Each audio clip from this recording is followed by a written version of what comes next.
Welcome, welcome. I so appreciate you taking the time away from working in your business, serving your clients, doing the back end things to keep things operational, and joining us today to work on your business, getting that advanced move, insight, one tip that you can immediately implement in order to be able to raise the bar of your firm and the quality of services that you offer your clients. Today's topic is niche strategy.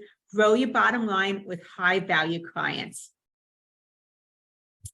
1997. What comes up for you when you think about 1997? What happened then is that is when Priceline opened up for business on the internet. As a result of that, it challenged and disrupted the entire travel industry, because now instead of needing a travel agent, you can make all your arrangements on your own without having to go through somebody else as a third party.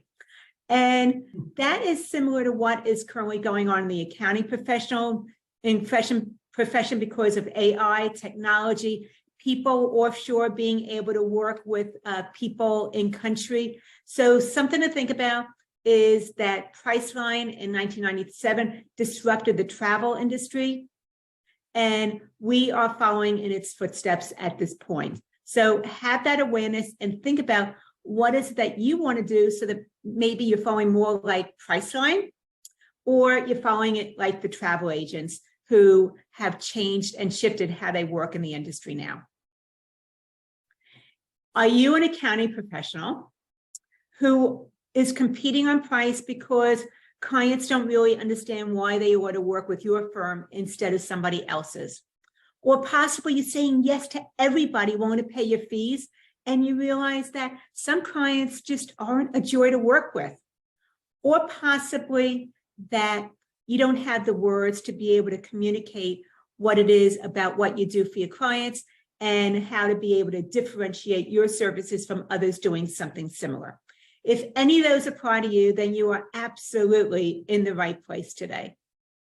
Steve, a little bit about you.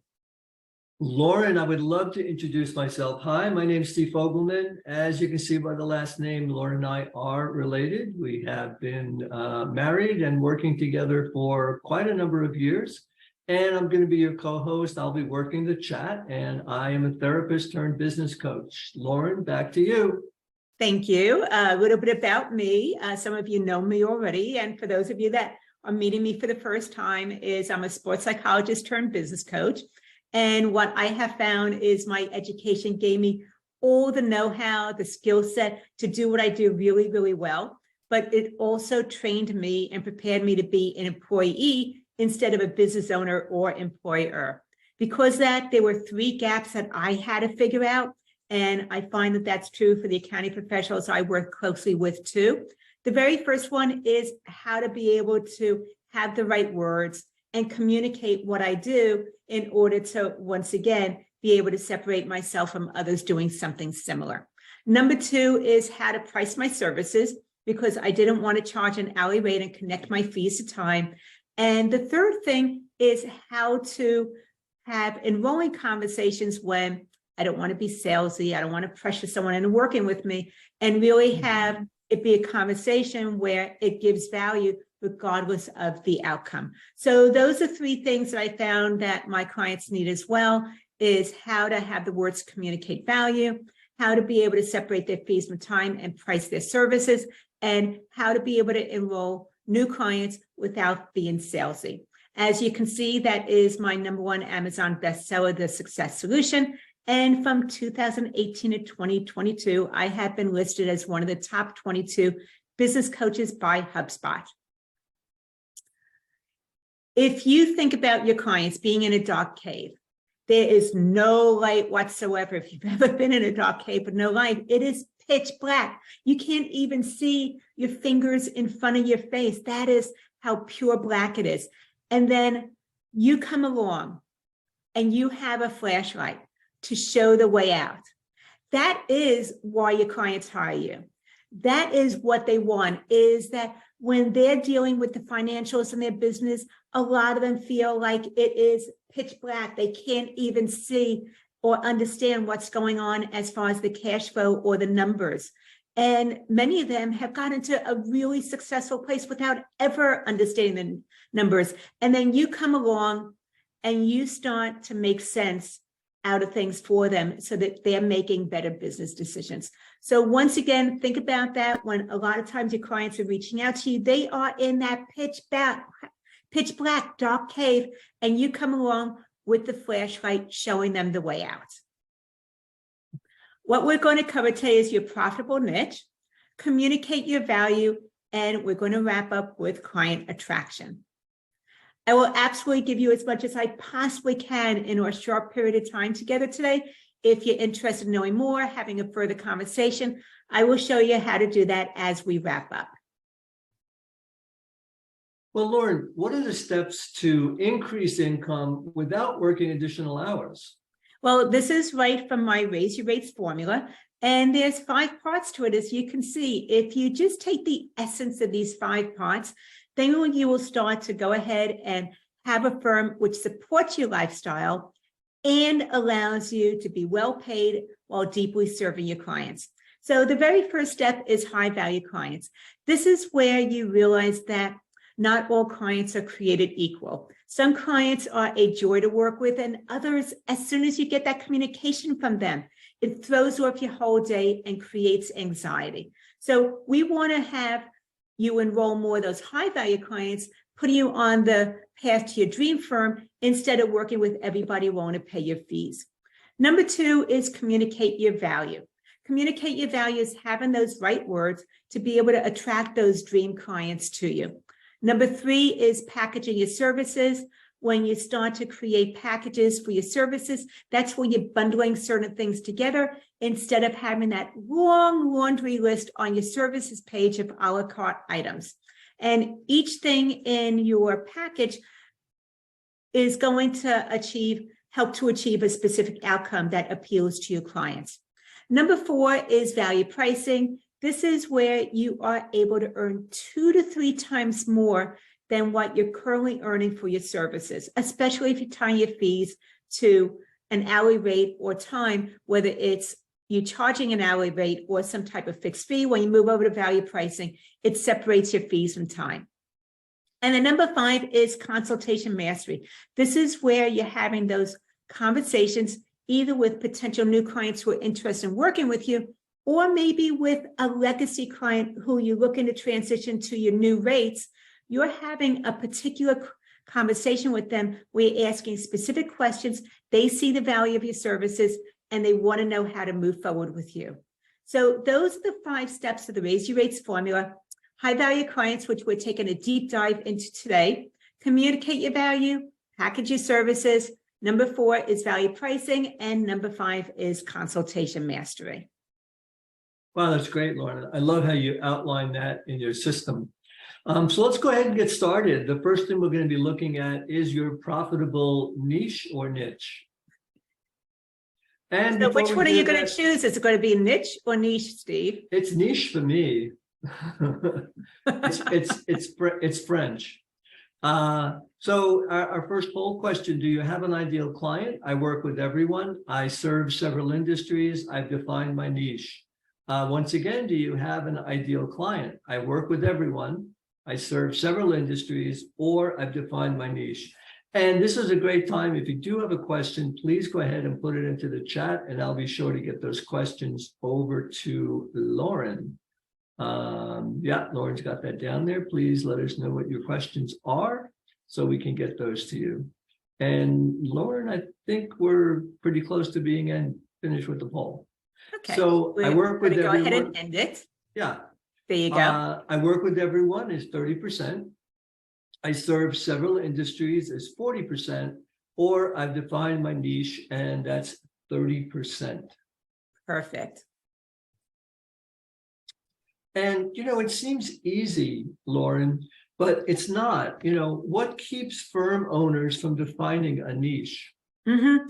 What I've seen is that we tend to have an idea of what we want, but then we overthink it, we get concerns, and a lot of times those concerns keep us from moving forward. Some of the things that Well, I would love to hear what are some of the things that maybe keep you from selecting a niche if you don't have one yet. You see, Steve, we're inclusive. You're going to say niche and I'm going to say niche. Okay, so we are that's covering fine. both sides of it. All right.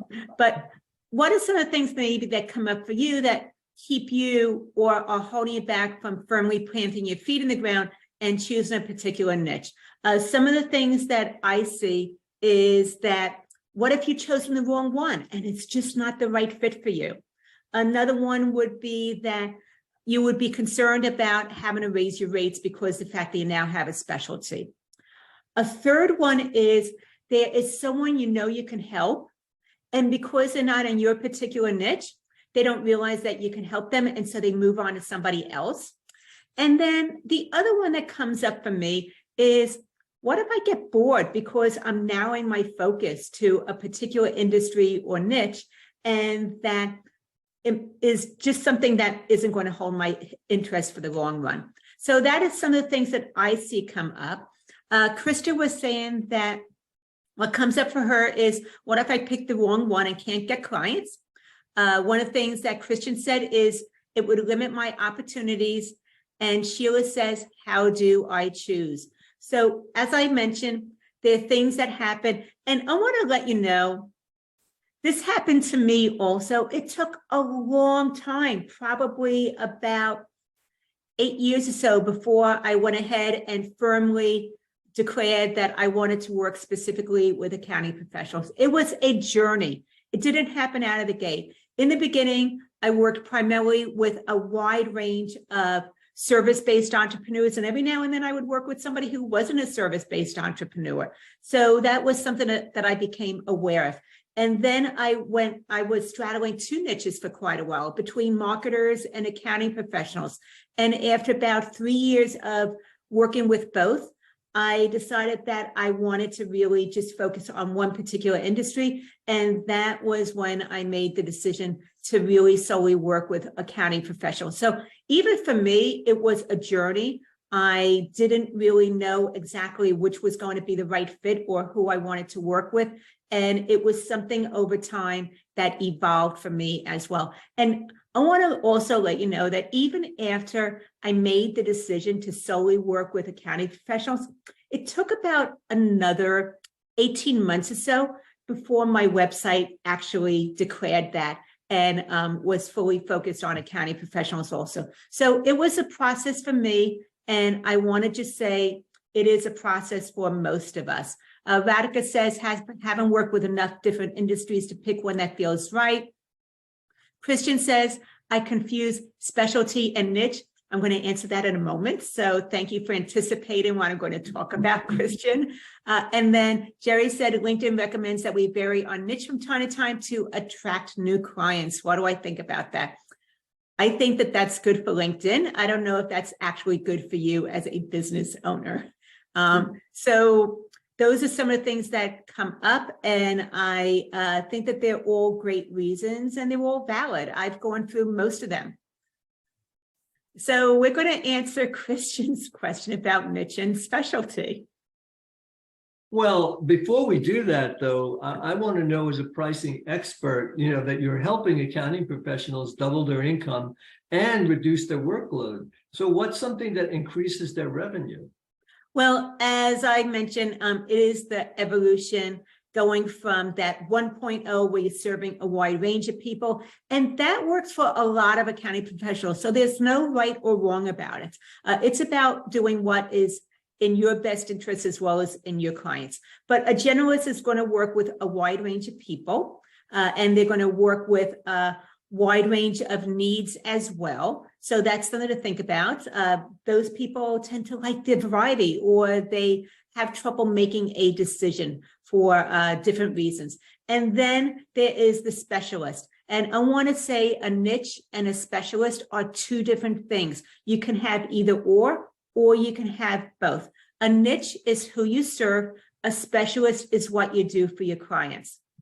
Now, I found that for me, I actually have both. And I started with the specialty first. So working with business owners and really starting to focus on their pricing is one of the things that I did first was moving in the direction of pricing and how to charge for your services, separating your fees from time, and also being able to package your services, knowing how to have those conversations. So that was something that happened in first, was having the specialist of knowing what I do that's different from other industries.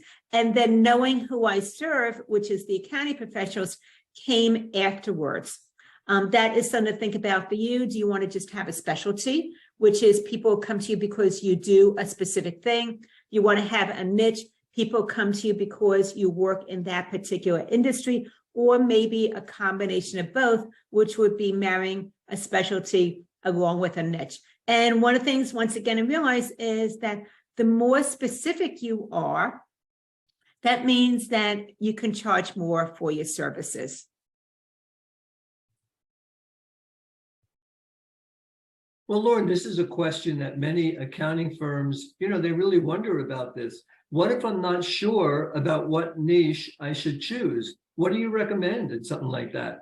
Well, I think first is that most of us at some point or another have headache clients. And I put in the chat, what qualities do your headache and low value clients share? And we become aware of who we don't want to work with. So I would love to hear from you. What is some of the qualities of those low value clients? And some of the things, go ahead, Steve. After that, Loren, we can launch our next poll. I don't think we're quite there yet. So hold on a second. Okay. You're running way ahead of me. No, I don't. Yeah. Oh, okay. Yeah. Go ahead.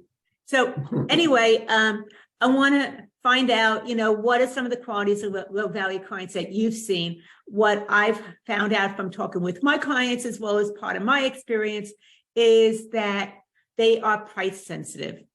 Sometimes they treat you like an employee, or maybe they treat you well with respect, but then they treat your staff as employees. Another thing is they are slow to respond to everything, whether it's communications, meetings with you, paying your invoices. So that's something to think about. Okay, Christian, you said slow to pay. They call and text constantly. Everything is urgent and they treat you like an employee. So that pretty much sums it up. And what you want to think about as you're moving in this direction of thinking of who is an industry you want to serve is, are there certain qualities you don't like in some of your clients? And is it possible that that particular quality attracts a certain, people go to a certain type of industry that have that particular quality. So that is something to think about, is what are the qualities you don't like? And is it possible that there's a particular industry that attracts that certain type of client? And that's some of the things that I saw as well, was there were some qualities that I didn't like in clients. And I became aware of a particular industry that attracted them. And I realized, you know what, I just don't want to work with that industry. So that was something to realize for me also, as I started to peel away the onion by being aware of who I didn't want to work with. And Christian said that she's actually lowering her tolerance for pita clients, which I think is great. And as some of you know, if you're in my community, I actually celebrate when you lower your tolerance level for how people will treat you. And you do not allow people to tell you how to run your business, how to do your work, or when you ought to be available and how you respond to them and how quickly, and that they are 24/7 at their beck and call. So I want to know how many of you have clients that think you ought to be available 24/7. So that would be something that I would like to see as well. Okay, now we talked about the low quality clients. On the flip side, high quality clients. What are some of those qualities that your best clients share, the ones that are a joy to work with? And once again, what I've seen from my clients is that they have clients that are a joy when they're engaged. They actually follow through with the recommendations that you're making. They are timely, whether it's responding to a communication, paying an invoice, showing up on meetings. But just think about what are the best qualities of your clients. And something to think about from personality-wise Sheila says that they respect her time. But the other thing is, you might like clients that want more hand-holding and insight from you, and other people want clients that are like hands-off.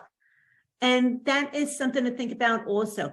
Do you like taking them from financially chaos to being financially savvy and teaching them and educating them along the ways? Or do you like someone who's more business-minded, who already has some of that financial insight? And Antoinette was saying that she had someone who used to call her at 11 o'clock at night, as if you were thinking about business when you ought to be thinking about maybe wrapping up your day.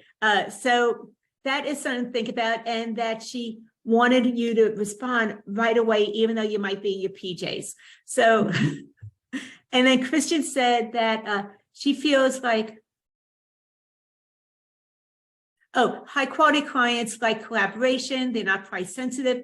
They implement your advice. They plan ahead, digest the information that you provide. So that's something to think about for high quality clients also. So these are just some things to think about. But once again, this is about peeling back the layers, and an insight about looking at which your best clients are is, and this is like an advanced move I'm going to give you. Either they tend to be just like you personality-wise, or they tend to be the opposite of you. So think about your favorite clients. And once again, please let me know in the chat. Are your best clients just like you personality-wise, or are they the opposite of you? And what I've seen for myself is my best clients tend to be the opposite of my personality. So that is something to think about, is that they're not going to always be like you. Sometimes they are the opposite of you. And it's a great pairing to have them look at things or respond to things, have a different perspective than they do, and they actually appreciate you having a different perspective.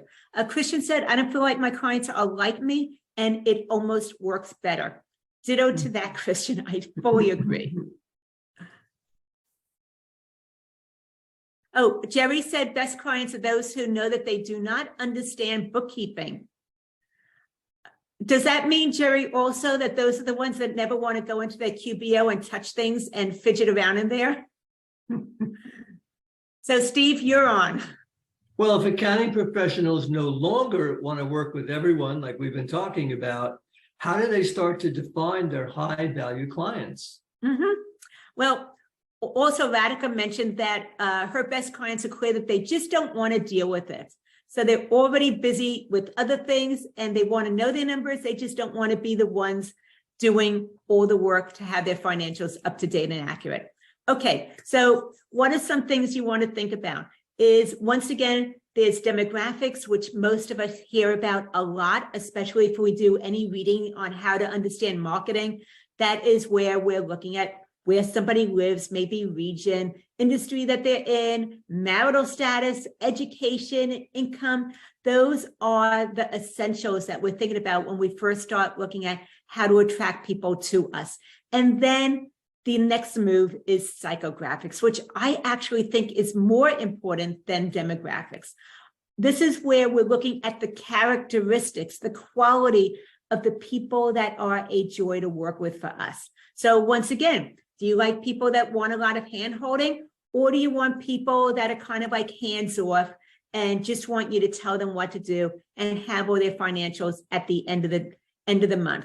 Or do you like someone that is going to need to do research before they make a decision? They need to think about things, sleep on it. Or do you like people that are quick implementers? And those are some of the things to start to think about, is look at the psychographics and become aware of what personality types or characteristics your best clients have. And once again, is there an industry that tends to attract those particular people that have certain qualities? So once again, as I mentioned for myself, I straddle between marketers and also accounting professionals, very opposite ends of the spectrum. What I loved about marketers is that they're creatives. They have a variety of different things that interest them. So they are good at strategy. And whereas the accounting professionals, they love processes and systems and really having that blueprint on how to be able to get a specific result. And because of that, they're more likely to follow through. So once again, enjoyed the qualities of both. But in the end, I found that people who are the opposite of me are a better fit for what I do. Well, what else do accounting professionals need to consider as they define their quality client and develop a niche? Well, when you're thinking about your clients and people reaching out to you, they are busy. Being able to get someone to, all of a sudden, they don't have a whim of all of a sudden thinking, I need someone to help me with my financials or my taxes or things like that. They are busy with other things, usually working in their business and helping serve their own clients. So something usually happens that brings this to a priority and top of mind, where all of a sudden they're looking to engage the services of an accounting professional. And think about that with your clients. What is it that has caused them to reach out and want to engage your services or have a conversation with you? And that is something to be aware of, is the problem that you are solving for them. And it's different problems for different types of people. So is it maybe that they need tax resolution because they have avoided everything regarding their financials and being compliant for years and years, and the stress of that is too much and they need to finally resolve it? So that's something to think about. And is that a particular type of person, or is that person in a particular industry where they're just putting it off and they're not dealing with it, and the ramifications in the beginning don't really matter to them that much? Or is it that they had someone doing the accounting for them and that person is no longer able to serve them, or they don't want to tolerate working with that person any longer and are looking for someone else to be able to support them as far as their financials? Possibly they were doing it themselves and they got really, really busy in their own work and their own business, and they can't do it themselves, but they don't want to wait till it's time to file their taxes before they're getting their financials up to date and in order. So think about that. Oh, another one is maybe they got a letter from the IRS or from the government about their taxes, and they need to have everything in order before they can go ahead and respond to the government or have that meeting. So those are some of the things to think about, is what is it that is causing someone to reach out to you because they have a specific challenge. And the other thing regarding that is when people reach out to you, 75% of them will reach out because some type of problem came up, like the ones that I just mentioned. The other 25% will have some aspiration of what it is that they want to achieve. Is it that they want to do a build out? They want to really be in a fast growth capacity. Maybe they are a startup in tech and they want to go for another round of funding, or they're ready to finally launch and get their first paying clients. So that is something to think about, is as Jerry said, this is their pain points. And yes, 25% will be aspirational as far as pain points go. 75% will be because of some type of problem. And as you can see, the majority of people are motivated by problems more than aspirations. And that's something to think about with your clients also. Do you like the people that tend to be more focused and future driven, or do you like the people that tend to have some type of challenge and need to have that resolved? Some of the things to ask yourself as you're moving in this particular direction is, once again, look at your one favorite client. And is that person in a particular industry that attracts other people like that person? Or are there certain characteristics and qualities? And if so, then identify what are those 3 characteristics or qualities that he or she might possess that you find make that person a joy to work with.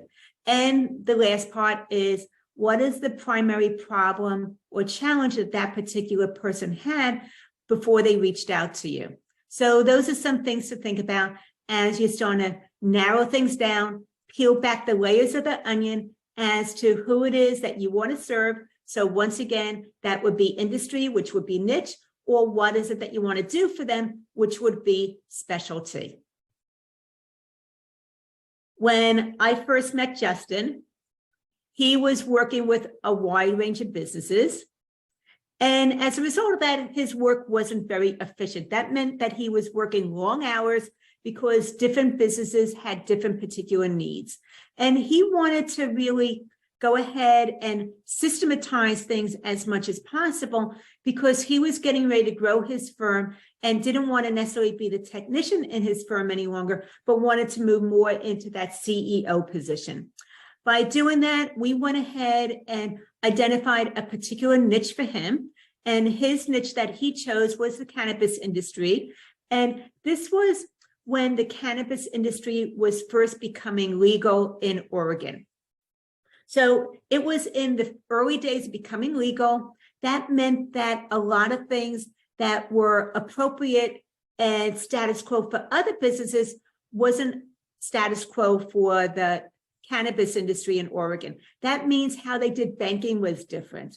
They were primarily cash business because they weren't able to use credit card services at that point.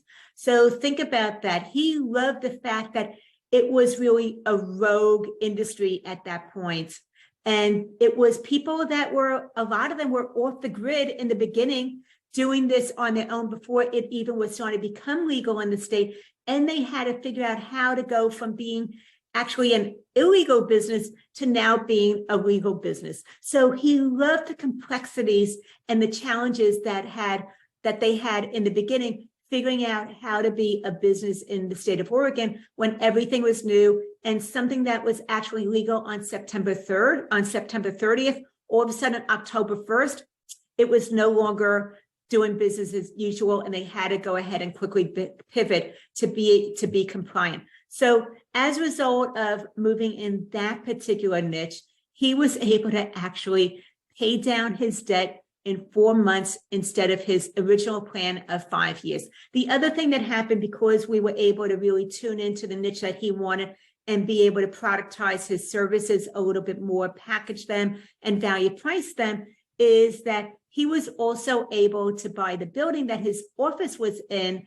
And that way he became someone who people paid rent to instead of him paying rent to pay down somebody else's mortgage. So think about that for yourself. Moving in a niche allows you to really specialize, which then allows you to raise your prices and attract a certain type of person to you. Great, Loren. We're going to move forward into communicating your value, but we have our next poll question, which is actually, do you confidently communicate your value? It's something I struggle with. There's room for improvement. I've mastered my message. Do you confidently communicate your value? It's something I struggle with. There's room for improvement, or I've mastered my message. And Loren, I do have a poll question that just came in. Unless you see something else. Well, we're doing a poll right now. I have a question for you. Sorry about that. Okay, go ahead. Okay. I have some of those headache clients that you mentioned. Any suggestions about what to do with them? Well, eventually you might want to consider firing them or teaching them how to work with you. So I think one of the things to think about with your clients is you might want to go ahead and grade your clients from A, B, C, D, F. And as you bring in new clients that are really a joy to work with, they appreciate your services, then you might want to think about going ahead and letting go some of those older clients who aren't willing to adapt, respect your boundaries, or be seeing you as someone that they value because they treat you more like that employee who ought to be available 24/7. So with those headache clients, some of them are actually coachable, where you can teach them how to be a good client and work with you. And if so, and they're willing to adapt, great. And if they're not, then you might want to find when you bring in a new client, you want to let go some of those headache clients. Well, let's go ahead and finish the poll. Yeah, So go for it. Confidently communicate your value. It's something I struggle with is 67%. There's room for improvement, 33%. I've mastered my message is 0%. Okay. And before we move any further forward, I just want to see if anybody has any questions based on what we're talking about. If somebody wants to unmute themselves, if you have any questions I can specifically answer for you, would love to be able to do that.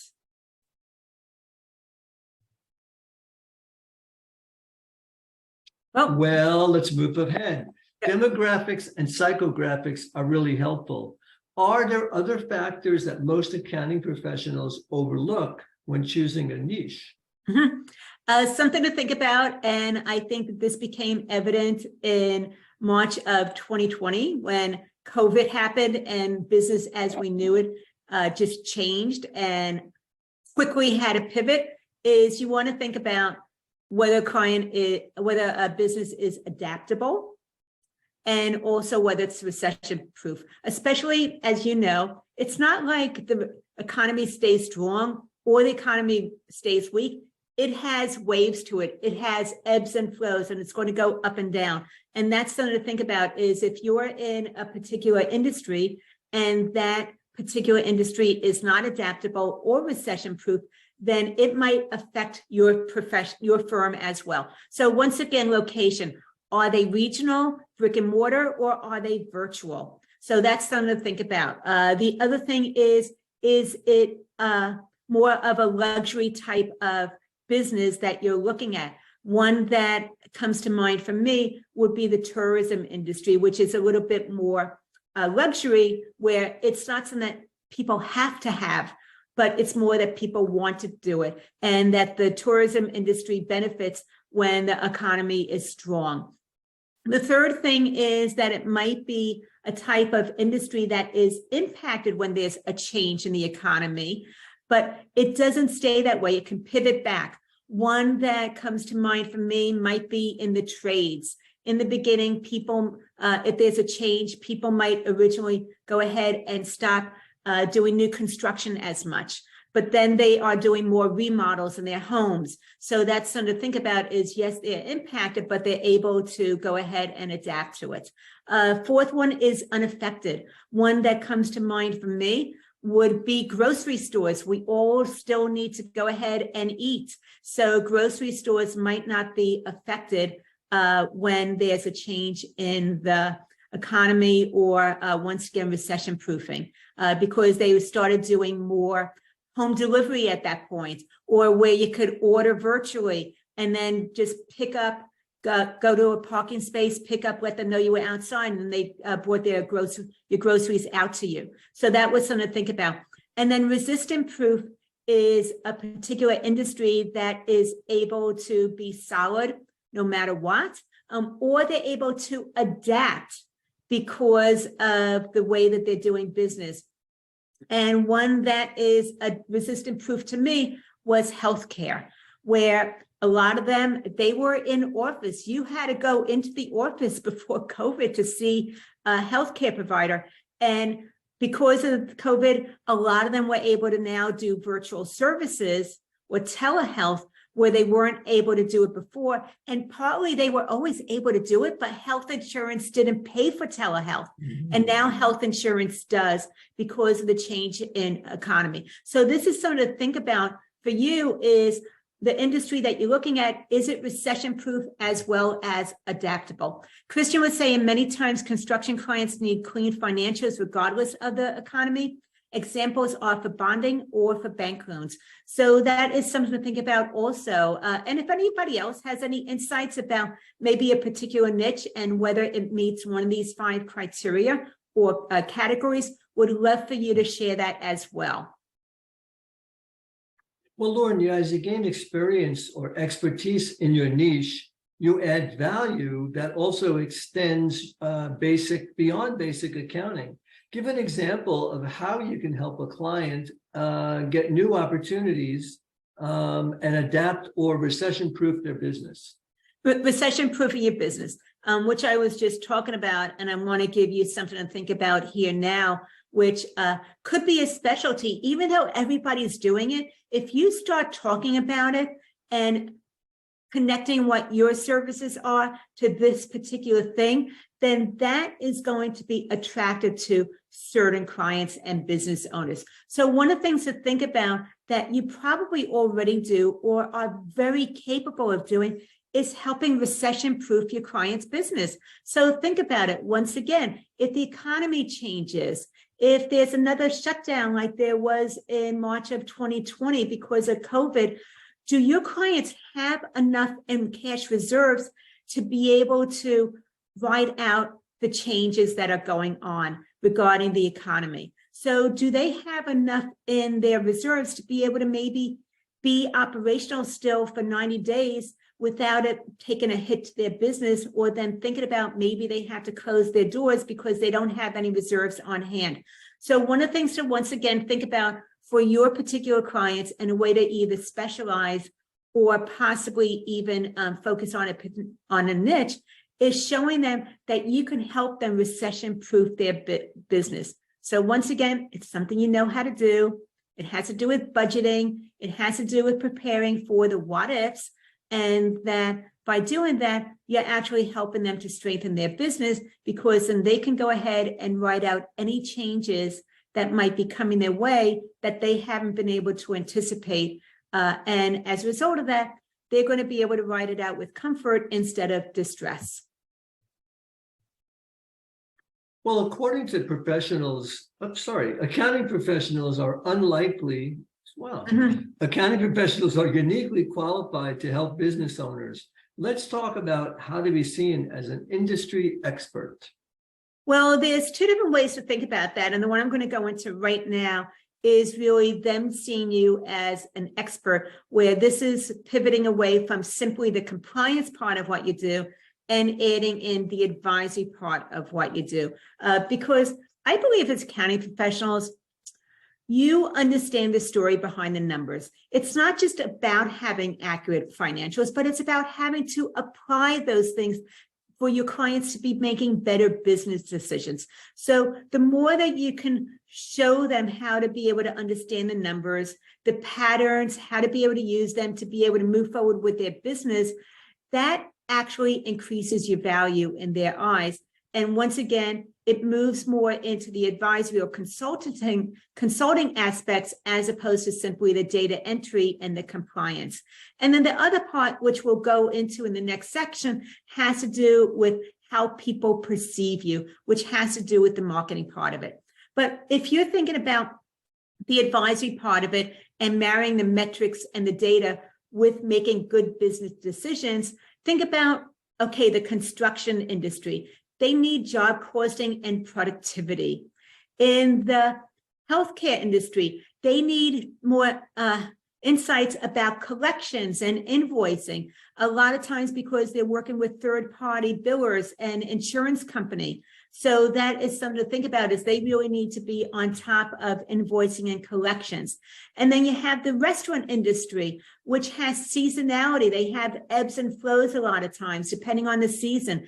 They need insights into fraud prevention, because of the fact that they deal with a lot of cash in their business, and also inventory management. So think about the particular industry that you are attracted to, and there's certain KPIs or key performance indicators that are specific to their particular industry that they really need and can benefit from. And then there are other KPIs that are general to all particular industries across the board. So once again, think about that particular niche that you're interested in, and what specific metrics or data do they need that will help them make a difference, improving their profit margin as well as their cash flow. Well, sometimes you're uncertain about how to communicate your value. Any insights on how to do this? Well, this is where I call connect the dots. Is you want to realize that when clients are working with you or first reaching out to you, they have particular challenges like we were talking about before. Maybe their financials are a mess and need to be accurate and up to date because they might need it for a loan, or they're getting ready to make a build out and an expansion in their business. So what are the particular challenges that are going on with them when they first reach out to you? And then what you want to do is educate them about how you can help them to resolve those particular challenges so that they're no longer stuck and able to move forward. And by connecting their challenges with your solutions and how you would go ahead and fix things for them, that's where they see the value of working with you. With Lillian, when we first started out, she always had a niche, and it was working with people in the healthcare industry, as well as, well, she actually had two niches in the beginning. It was attorneys and dentists primarily. And what we did is she decided that she wanted to really focus solidly on the healthcare industry, specifically dental practices. And as a result of doing that, she was able to realize how her services helped and really made a difference for the dentists that she was working with. And by doing that, she got better at communicating her value and moving away from focusing on the compliance and the technical part of what she was doing to more of the outcome and the benefit of those particular dental practices working with her. Because of that, she started having a $10,000 minimum for her cleanup projects. Yes, a $10,000 minimum for her cleanup projects, because she was moving away from simply being seen as a technician or compliance into the advisory services. They were hiring her for her insights into how to be able to have a profitable practice and manage their money and cash flow, as opposed to just doing the bookkeeping. So they were hiring her for the advisory part of it, which meant that they need to have accurate, up-to-date financials, and bookkeeping was a part of what she offered when they were working with her. So because of that, she was able to start charging a minimum of $10,000 for a cleanup project. That was either whether they needed a full year cleanup or less than a full year. Her minimum started at $10,000. And then from also doing that, she was able to go ahead and create packages where she was able to focus on what was it that those dental practices needed, and creating packages that serve different dental practices at different levels in their particular business. So she had the basic, the premium, the basic, the pro, and the premium. And as you can see, they had certain different services. It was very well defined as far as the scope. And it also let them know that as their practices grew, they can then advance to a next level package with her. So she is allowing me to share this out of giving you some inspiration, giving you an idea as to what to look like, but this is proprietary to Lillian. Please do not copy it. Just use it for modeling and inspiration. And just think about for you, if you were able to do something like this, where you were able to contain the scope, you were able to charge premium prices because you were seen as that advisor that happened to take care of their financials also for your clients, what type of difference would that make for you? Well, Loren, we're going to be looking at the client attraction coming up next. But before we have that, we have our first poll question, another poll question. Which best describes your firm? Generalized services. We specialize and solve a specific problem. We've defined a niche. We have a niche and a specialty. So once again, which best describes your firm? Generalized services. We specialize and solve a specific problem. We've defined a niche, or we have a niche and a specialty. And let's see, I don't have a question. Actually, I want to answer Jerry's question from earlier, where he said sure. LinkedIn recommends that you vary your niche from time to time to attract new clients. What do you think? As I mentioned, I think that it is better to have one focus, because you become more systematized in what you do.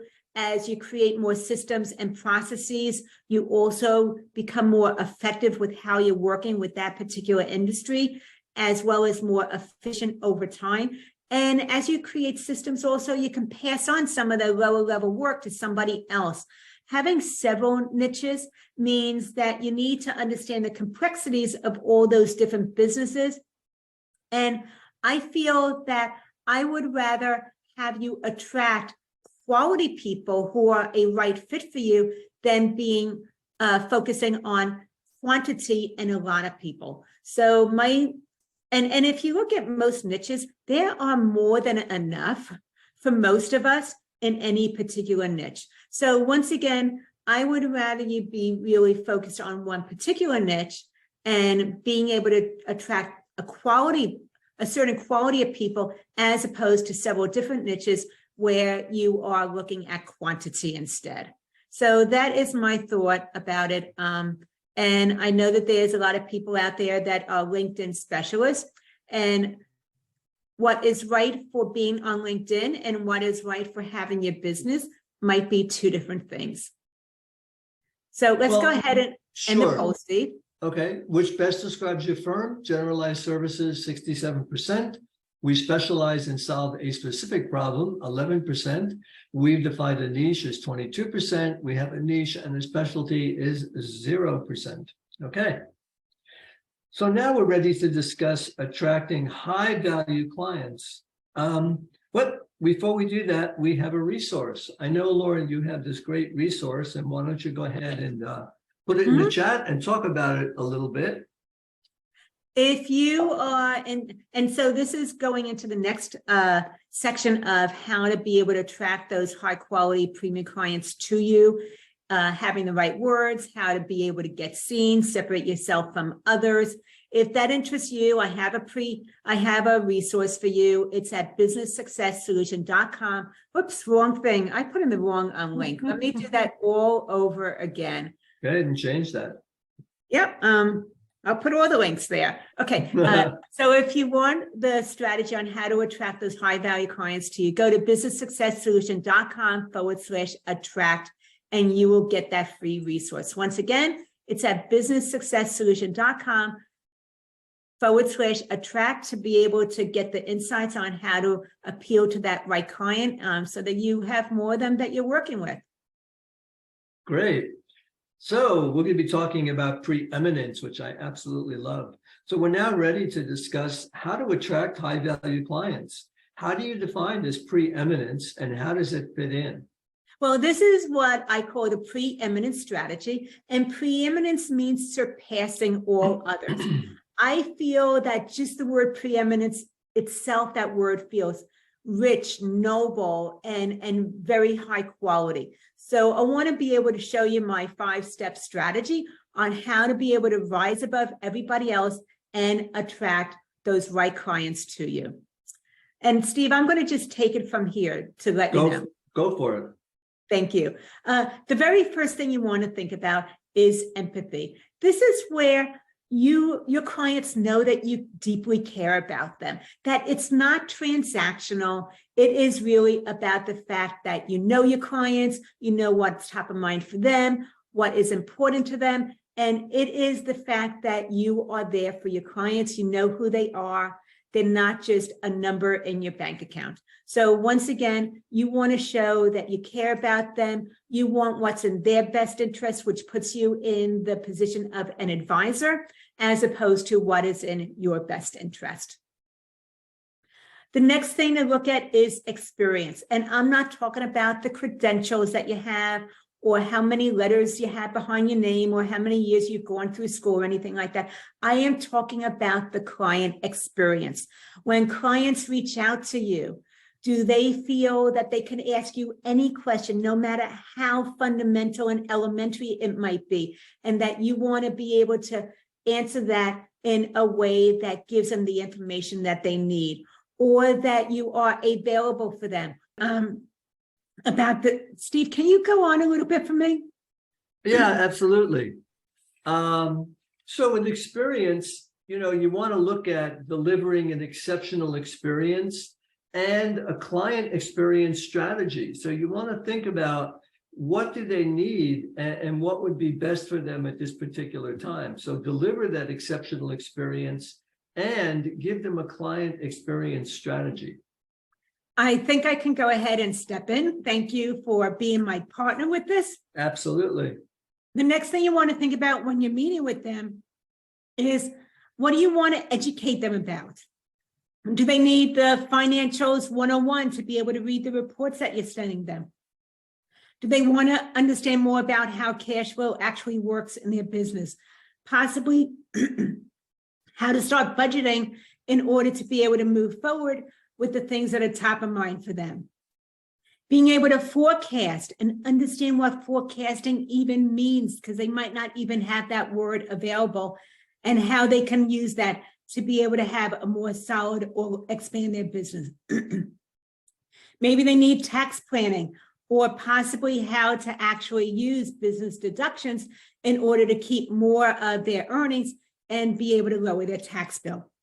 So think about where you can move into that advisory position, giving them more insights as to how the financials actually work in their business in order for them to be able to have a more solid business and be able to move forward. The next thing is engage.